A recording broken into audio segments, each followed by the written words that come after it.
एक गांव में फरीद नाम का आदमी रहता था। वह बहुत चालाक और होशियार माना जाता था, लेकिन उसकी चालाकी अक्सर लोगों को धोखा देने में लगती थी। गांव के लोग उसे समझदार तो कहते थे, मगर दिल से कोई उस पर भरोसा नहीं करता था। फरीद की एक छोटी सी दुकान थी। वह ग्राहकों को मीठी मीठी बातें करके सामान बेचता, लेकिन अक्सर तौल में थोड़ी चालाकी कर देता। अगर कोई गरीब आदमी आता तो उसे कम सामान देता और अमीरों से ज़्यादा पैसे ले लेता।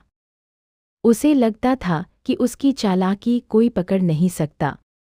एक दिन गांव में एक बुजुर्ग आलिम आए।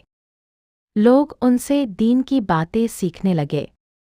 फरीद भी वहां बैठा करता, लेकिन वह दिल से नहीं सुनता था।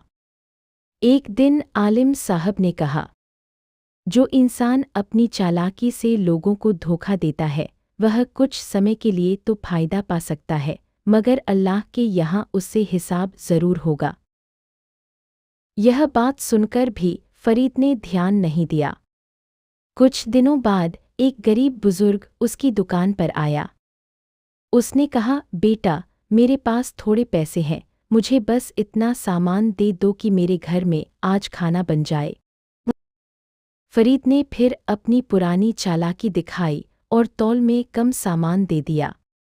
वह बुजुर्ग चुपचाप चला गया और जाते जाते बस इतना कहा, बेटा, इंसान की चालाकी से ऊपर अल्लाह की निगाह होती है। कुछ ही दिनों बाद फरीद के साथ अजीब बातें होने लगी। उसकी दुकान पर ग्राहक कम आने लगे। जो आते भी थे, उन्हें किसी न किसी बात पर शक हो जाता। धीरे धीरे उसका व्यापार गिरने लगा। एक दिन वह बहुत परेशान होकर उसी आलिम के पास गया और बोला, हज़रत, मेरे साथ ऐसा क्यों हो रहा है? पहले मेरा काम बहुत अच्छा चलता था।